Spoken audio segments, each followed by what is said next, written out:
구약을 보면 이 요나 선지자가 나옵니다. 요나 선지자는 그 물고기 아시죠? 요나 뭐 예수님을 안 믿는다는 사람이라도 이 요나 얘기는 알고 있어요. 뭐 그 어떤 사람이 물에 빠졌더니 큰 물고기에 갇혔더라, 이런 내용들을 알고 있었어요.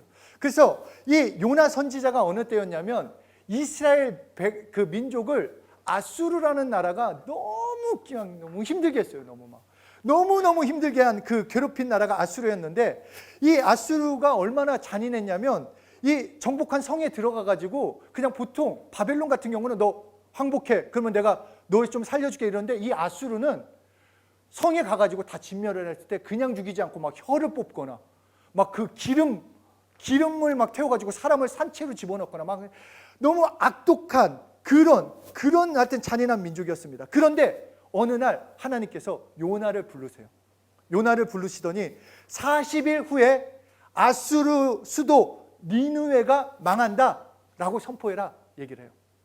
그러니까 이 니느웨에게 가서 40일 후에 너희가 망할 거라고 그것을 전하라, 이 얘기를 듣습니다. 이 반아수르 감정을 가진 정말 이 요나 입장에서는 아수르가 망한다라는 이 소식을 전한다라는 거가 얼마나 즐거운 소식입니까? 그런데 즐거워하지 않고 오히려 서쪽으로 도망을 갑니다. 완전히 반대로 가요. 니느웨는 저쪽인데 예루살렘에서 배를 타고 저 다시스까지 그냥 도망치려는 그 생각을 갖고 있었어요. 왜냐하면 니느웨가 멸망한다는 소식이 좋은 소식이지만, 아니 망하게 할 거면 당장 망하게 해주시지 왜 40일 후일까? 이게 이제 자기에게 의문이 된 거예요. 아니 당장 망하게 해주시지, 그냥 하나님께서 정말 멸망시키길 원한다면 당장 멸망시키실 텐데, 이거는 뭔가 낌새가 있다라는 거예요. 이거 뭔가 하나님의 다른 계획이 있을 거다. 아수르를 살리시려나 보다. 40일 후인 거 보니까. 그래서 내가 이 꼴은 못 본다. 그래서 반대 방향을 향해 나아갑니다. 그런데 하나님께서는 아실까요? 모르실까요? 당연히 아시죠. 그래서 이 요나가 참 하여튼 단순해요. 그 성경에 뭐라고 했냐면 배 맨 밑에 가서 잠을 잤대요. 하나님한테 어떻게든지 하나님과 멀리에서 모른 척 하나님한테 안 들키려고 맨 밑에 있는데, 하나님께서 지중해 바다, 여기가 지중해예요. 지중해 바다를 흔드셔가지고 요나를 깨우시더니 결국은 요나가 바다에 빠지게 됩니다. 그리고 3일 밤낮 물고문을 당해요. 그러니까 어떻게 했습니까? 이 물고문을 당하니까 요나가 내가 잘못했습니다. 하나님 나를 살려주시면 제가 니느웨로 가서 하나님이 전하라고 하는 말씀을 전하겠습니다. 구원은 여호와께 속했습니다. 딱 그 고백과 회개를 하자 물고기가 탁 내뱉어가지고 그 요나가 육지로 떨어집니다.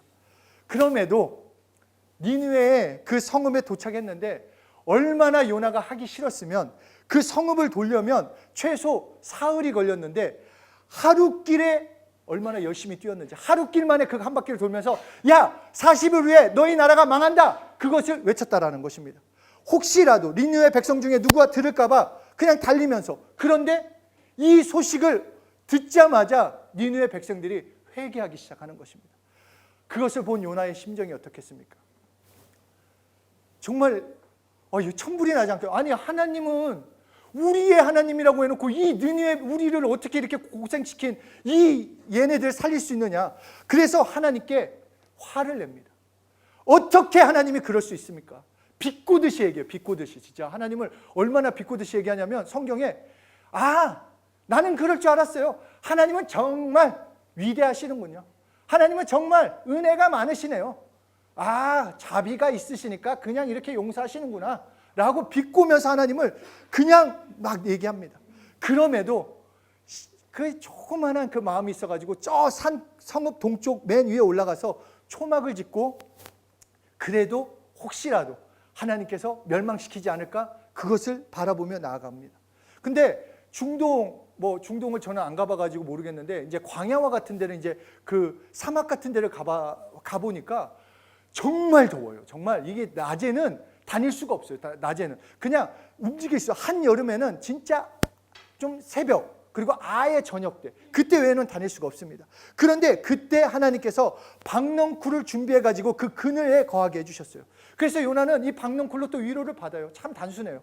금방까지 화가 났는데 이게 또 박넝쿨이니까 그래도 좀 살만하네 이런 생각했는데 그것도 잠시 다음날 아침에 되니까 박넝쿨이 갑자기 그냥 다 사라져버린 거예요. 그러니까 보니까 이것도 하나님이 하셨다. 나를 까시는구나. 아수르를 까시는 게 아니라 나를 까시는구나. 이제 막 그러면서 막 차라리 나를 죽여달라고 요하나가 얘기해요. 아수르도 살리고 나는 뭐 이게 뜨거운 데서 이렇게 하는데 차라리 나를 죽여달라. 나를 죽여달라. 이때 하나님께서 요나에게 이런 말씀하십니다. 요나야, 이 박넝쿨로 너가 화를 내는 게 옳으냐. 그러자 요나가 얘기해요. 맞아요. 내가 성내어 죽기까지 할지라도 내가 하는 말 옳습니다. 진짜 하나님이 성격이 참 좋으신 분이에요. 뭐 그렇잖아요. 싸가지 없잖아요. 그렇지 않아요? 이게 어디 까부로 이렇게 하는데 그런데도 하나님께서는 다시 말씀해 주세요. 너가 박넝쿨을 그렇게 아끼는 것이 합당하다고 말했지. 너가 힘쓰지도 않고 그냥 우연하게 생긴 그 박넝쿨로도 너가 그것이 아끼는 게 합당하다고 말했는데 이 니느웨에는 좌우를 분변치 못하는 자가 12만 명이나 있다. 내가 그들을 위해 인내해왔고 오늘 내가 그들을 찾을 거다. 아무리 망가졌어도 내가 양육했고 내가 투자했고 내가 어찌 그들이 망하는 것을 볼 수 있느냐. 내가 아끼는 것이 합당하지 않냐 라고 요나에게 말을 하는 것입니다. 이것이 하나님의 심정이라는 것입니다. 우리에게 알려주시는 것. 하나님께서 우리가 예수 믿게 된 거 우리가 스스로 생각할 때 착각 안 했으면 좋겠습니다. 내가 대단해서 예수 믿은 건 아닙니다. 내가 예수를 태어나자마자 나는 영적 존재야. 예수로 살아야지. 그러지 않았다라는 것입니다. 내가 알아서 예수님을 믿은 것이 아니라 하나님이 나를 찾아오셨어요. 하나님이 나를 찾아오셨고 나를 찾아오시기 위해서 여러 믿음의 사람들, 부모가 됐거나 친구가 됐거나 나를 전도해 준 그런 사람들이 있다는 것입니다. 그래서 하나님께서 우리를 찾아서 독생자 예수를 십자가에 내어주시기까지 사랑하셨다는 것. 그래서 하나님의 그 심정, 하나님의 마음을 알려주기 위해서 계속해서 성경은 선지자를 보냈고 믿음의 사람들을 불러서 사용했다는 것입니다. 오늘 본문도 기가 막힌 사건입니다. 오늘 본문도 호세아 선지자, 하나님의 지금의 심정을 알려주기 위해서 호세아 선지자를 부르셨어요. 그런데 이 부르심에도 그렇잖아요. 멋있는 부르심이 아니라 하나님께서 어느 날 호세아야 나와라. 네 하나님 내가 나왔습니다. 그러자 바로 하시는 말씀이 음란한 여자랑 결혼해라 얘기를 해요. 아니 맞선을 주선해 주려면 예쁘고 뭔가 좀 집안도 좋고 멀쩡하고 뭐 착실한 여자를 만나게 해줘야지 갑자기 음란한 여자랑 결혼하라는 것입니다. 그 이유는 무엇이었냐면 호세아 선지자를 통해 음란한 여자를 아내로 맞이해 이스라엘로 버림받은 그 하나님의 심정을 느끼게 하시기 위해서 너희가 나를 버리고 음란한 자처럼 음란한 여자 이 고멜과 같이 나를 떠난 그 심정 그 마음을 너도 알라라고 알려주시는 것입니다. 호세아 선지자 당시 여로보암 2세가 북왕국 이스라엘을 다스렸는데 이때가 참 아이러니하게 가장 잘 나갈 때였어요. 북이스라엘이 영토 확장, 활발한 대무역, 경제적 번영이 어느 때보다 있었던 때입니다. 그런데 가장 부유할 그때가 가장 타락한 때였다라는 것입니다. 오늘 본문 2절에서 나오는 것처럼 여호와를 떠나 크게 음란하고 있었던 것이 그 이스라엘 민족이었습니다. 하나님을 떠난 것이 아니라 스스로 살만하다고 스스로 살 수 있다라고 착각한 자들. 하나님을 스스로 떠났어요. 원망해서가 아니라 살만하니까 하나님 없이도 배부를 수 있으니까 하나님 없이도 잘 먹고 잘 사니까 그냥 떠났다라는 것입니다. 하나님보다 지금 나를 만족하게 하고 즐겁게 하고 내가 원하는 것을 쫓아서 우상 숭배로 나라 전체가 타락할 그렇게 음란한 상태에 있는 그때 호세아를 하나님이 부르신 거예요. 너희 상황을 알라라는 거예요. 너희 상황을 깨닫기 원해서 직접 호세아를 통해 돌아오라는 그 하나님의 심정을 알려주시기 위해서 호세아에게 음란한 여자인 고멜과 결혼하라는 것입니다. 호세아가 결혼한 여자는 고멜이었어요. 그러니까 음란하다는 것은 뭐 직업적 매춘부를 말하는 것이 아니라 매춘부의 행위를 반복적으로 하는 성향을 가지고 있었다는 거예요. 그러니까 결혼하고도 남자가 좋아 보이면 집을 나갔어요. 그리고 또 집에 들어오고 또 좋은 남자가 보면 또 집을 나갔다가 집에 들어오고 와, 그 호세아의 심정, 남자들 한번 생각해 보십시오. 그냥 웃음이 나오죠. 아, 저는 막 피가 거꾸로 솟는 것 같아요. 만약에 그런다고 한다면 그런 상황. 그런데 그 호세아의 심정이 하나님의 심정이라는 것입니다. 우리에게 하나님을 온전히 섬기지 못하고 하나님을 떠난 너희가 바로 고멜이라는 거예요. 하나님을 사랑한다고 말하면서 평소에는 내 원하는 대로, 내 뜻대로, 내 마음대로, 내 마음껏 살다가 또 주일에 나와가지고 하나님 아시죠? 그래도 하나님을 사랑해요. 그러나 세상도 사랑합니다. 하지만 하나님이 1번이에요. 그렇게 왔다 갔다. 지금 우상을 섬기는 이스라엘, 하나님을 바라보는 그 백성들을 바라보는 그 심정 때문에, 우상 때문에, 우상을 심판하기에 그 우상을 따르면 심판을 받기 때문에 돌아오라는 것입니다. 왜 우상을 섬길까? 분명히 하나님은 살아계신데 우리도 한번 생각해 봅시다. 왜 우상을 섬길까요? 왜 세상을 따라갈까요? 왜 세상을 더 사랑할까요? 그것을 호세아 2장 5절에서 이렇게 말씀하십니다. 함께 읽겠습니다. 시작. 그들의 어머니는 음행하였고 그들을 임신했던 자는 부끄러운 일을 행하였나니 이는 그가 이르기를 나는 나를 사랑하는 자들을 따르리니 그들이 내 떡과 내 물과 내 양털과 내 삶과 내 기름과 내 술들을 내게 준다 하였습니다. 바알이 떡이라고 하는 것, 물이라고 하는 것, 그러니까 이 기본 음식물, 내 양털과 내 삶은 의복제복, 그러니까 기름과 술은 삶을 즐겁게 해주는 요소. 그러니까 내 삶을 즐겁게 해주는 것은 세상이다. 나를 즐겁게 해주고 나를 평안하게 해주는 것은 세상 방법이다. 하나님이 아니라 나를 지금 배부르게 해주는 것은 물질이다, 명예다. 그것을 쫓아간다라는 것입니다. 지금도 우리들에게 가장 중요한 게 뭡니까? 무엇을 먹을까? 무엇을 마실까? 무엇을 입을까? 내 남은 생에 어떻게 하면 편안할 수 있을까? 많은 물질은 어떻게 모을 수 있을까? 내가 누리고 싶은 것은 이건데. 그래서 하나님께서, 예수님이 우리에게 직접 말씀하시는 것, 그것을 알고 있기 때문에 입는 것, 먹는 것, 마시는 것, 누리는 것 너 염려하지 말라. 마태복음에서 말씀하신 것입니다. 내가 책임질 거니까 진짜 너에게 주는 것은 내가 주는 거다. 착각하지 마라. 하나님께 속해 있는 거가 진짜다. 영원한 거다. 영원한 축복을 누려야 한다라고 우리에게 말씀하시는 것입니다. 그래서 바알을 향한 이스라엘 백성들에게 하나님은 2장 8절에서 이렇게 말씀하십니다. 함께 읽겠습니다. 시작. 곡식과 새 포도주와 기름은 내가 그에게 준 것이요 그들이 바알을 위하여 쓴 은과 금도 그에게 더하여 준 것이거늘 그가 알지 못하노다. 그들에게 주신 것, 이 땅에서 누리는 것 결국 하나님이 주시는 것이다. 사랑하는 여러분, 정말 이것을 알 때 하나님께 공급을 받습니다. 진짜 나에게 필요한 것들, 영적인 것들, 내가 영원히 소유하고 누릴 수 있는 것은 하나님이 주시는 것입니다. 이 땅에 필요한 것들 공급받는 것도 하나님을 통해 받을 수 있습니다. 다른 것이 준다고 생각하시면 안 됩니다. 다른 것에게 받고 있다고 한다면 우상을 숭배하는 것, 그러니까 나는 우상 숭배하지 않아요. 그것은 단순히 금신상을 놓고 바알을, 아세라를 섬긴 것처럼 그렇게 안 할지라도 하나님보다 더 사랑하는 것이 우상이에요.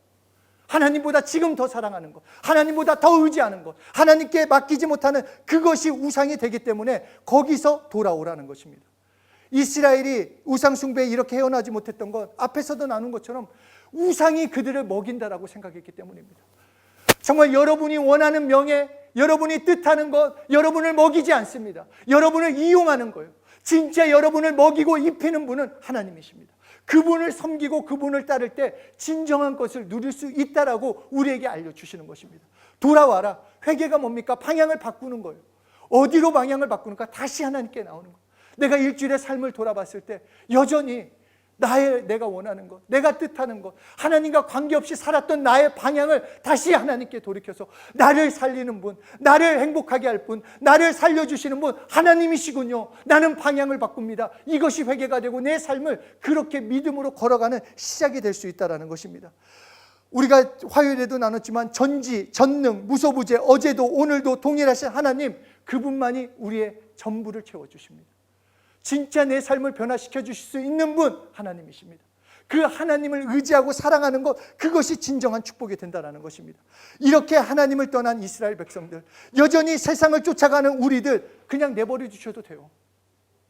하나님 입장에서는 그냥 내버려 두셔도 돼요. 그런데 그 하나님은 다시 그 이스라엘 백성을 찾으십니다. 생각해 보세요. 아까도 얘기했지만 음란한 아내, 나갔다가 들어왔다가 나갔다가 들어왔다가 그다음에 애까지 셋 낳고 나더니 그냥 아예 집을 나가버렸어요. 근데 어느 날 그 호세아를 다시 하나님이 부르세요. 부르시더니 야, 고멜이 어디에 있다. 데리고 와라. 진짜 호세아가 대단한 호세아인 것 같아요. 어떤 내가 걔를 데리고 그렇지 않아요? 내가 진짜 바보도 아니고 내가 제정신에 왜 데리고 와요? 왜 해야 돼요? 아니 여러분 한번 생각해 보세요. 여러분의 부인이 집을 3번 나갔어요. 그리고 다 딴 놈을 만났어요. 그리고 들고 나왔더니 또 완전히 나가버렸네. 근데 하나님이 부르셨어요. 윤조연,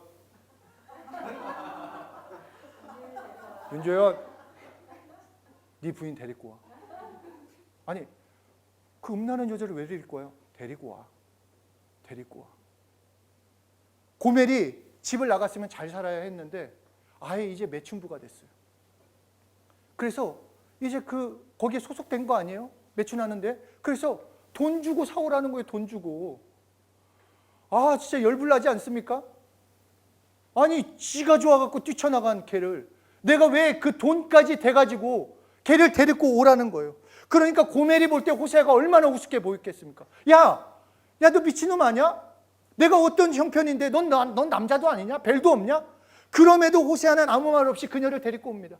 그리고 고멜을 광야로 데리고 가서 이렇게 말을 합니다. 나는 너를 여전히 사랑한다. 너는 나의 부인이다. 나는 여전히. 호세아서 2장 14절에 개역 한글로 보면 개유하여라고 말을 하는데 이 말은 무슨 말이냐? 믿어질 때까지 얘기한다라는 거예요. 고멜이 믿어질 때까지 얘기를 했다라는 거예요. 내가 너를 사랑한다. 너는 내 부인이다. 내가 너를 사랑한다. 너는 내 부인이다. 계속 얘기했다라는 거예요. 그 고멜이 믿어질 때까지 나는 너를 사랑한다. 지금 모습이 어떻든 네가 어떤 상황이든 너는 나의 부인이고 나는 너를 사랑한다라는 거예요. 그러면서 우리에게 말씀하시는 것이 이것이 우리를 향한 사랑이라는 거예요. 우리는 하나님을 온전히 찾지 않는데도 나를 사랑한다라는 거예요. 여전히 사랑한다라는 거예요. 내 모습이 이런데도 내가 다시 하나님께 나오면 사랑한다라는 거예요. 용서해 주겠다라는 것입니다. 그래서 호세아서 2장 19절 20절에 내가 내게 장가들어 영원히 살되 공의와 정의와 은총과 긍휼히 여김으로 내게 장가들며 진실함으로 내가 장가들리니 내가 여호와를 알리라. 그럼에도 사랑해 주겠다. 그럼에도 회복시켜 주시겠다라는 것입니다.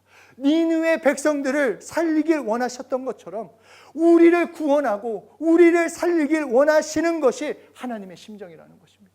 이 심정을 알라라고 우리에게 말씀하십니다.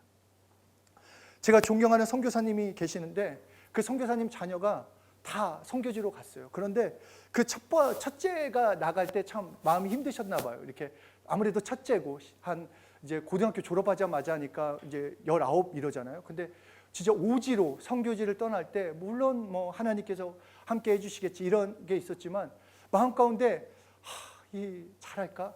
내가 하는 거는 괜찮은데 내 아들이 한다라는 게 너무 마음이 불편했습니다. 그럴 때 한 얼마가 지난 후에 그곳에 리더인 선교사님이 들어와서 이제 너무너무 궁금하니까 제 아들 잘 있나요? 그랬더니 그 선교사님이 아주 잘 있죠. 근데 너무 잘 있어서 탈입니다 라고 얘기를 합니다. 아니 잘 있으면 잘 있지 왜 너무 잘 있으면 탈이지? 라고 해가지고 또 물어봤다. 아니 혹시 무슨 일 있는 거 아니겠습니까? 그랬더니 그 선교사님이 이 아들이 조그만한 실수만 하면은 자책을 그렇게 했다라는 거예요. 하나님이 나를 보내주셨는데 그리고 아버지가 선교사님인데 내가 이렇게밖에 못해? 난 이런 내가 이 기대를 실망시킨다는 그것 때문에 너무 용서가 안 됐다라는 것입니다. 그 얘기를 듣자마자 선교사님은 곧장 아들이 있는 선교지로 갔습니다. 그리고 며칠을 그냥 평소처럼 지내다가 돌아오는 그 마지막 날 바닷가를 거닐면서 그 아들에게 이런 얘기를 했습니다. 아들아, 내가 너한테 오늘 꼭 이야기해주고 싶은 게 있다. 잘 기억해라. 네가 성공했을 때 너가 떳떳하고 자랑스럽고 멋진 일을 해내고 성공했을 때 너 분명히 내 아들이야. 너 잘 나가고 있을 때 너 내 아들이야. 그러자 그 아들이 아니 왜 실없이 이상한 아들한테 아들이라고 얘기를 하나. 그래서 그냥 그쵸, 내가 아버지 아들이죠. 그런데 그 선교사님이 얘야, 내가 아직 내 말이 안 끝났어. 네가 알아야 할 게 한 개 더 있는데, 너가 성공했을 때도 내 아들이지만 너가 원하지 않든 네가 원하든 네 자신을 도저히 용서할 수만큼 없금 실패했거나 죄를 지었거나 돌이킬 수 없는 비참한 지경에 떨어졌거나 기가 막힌 실패를 경험했을 때 너 똑똑히 기억해. 그럴 때 더욱 내 아들이야 라고 얘기를 했다는 것입니다. 그렇게 얘기를 하고 비행기를 타고 돌아오는데 하나님께서 그 비행기 안에서 자기가 아들에게 했던 얘기를 직접 해주시는 것 같았다라는 거예요. 내가 너한테 오늘 꼭 해주고 싶은 얘기가 있다. 네가 성공했을 때, 네가 잘 나갔을 때 너 나의 분명 내 아들이야. 그런데 네가 죽으라고 힘을 썼지만 아무것도 얻지 못하고 아무것을 거두지 못했고 네 스스로 용납 못되어 도저히 용서할 수 없을 때 네가 돌이킬 수 없는 실패자로 형편없이 처박혀 있는 것 같이 보인다 할지라도 너 똑똑히 기억해. 그럴 때 더욱 너 내 아들이야. 너 내 자녀야 라고 말씀하십니다. 하나님의 심정이 그렇습니다. 우리가 믿음 생활할 수 있는 것은 나의 어떠함이 아니라 하나님의 사랑 때문에 할 수 있는 거예요. 그 사랑 때문에 믿음으로 걸어가는 것입니다. 그 사랑 때문에 예배를 드리는 거고 그 사랑 때문에 오늘도 다시 일어서서 그 하나님의 도우심으로 나가는 것입니다.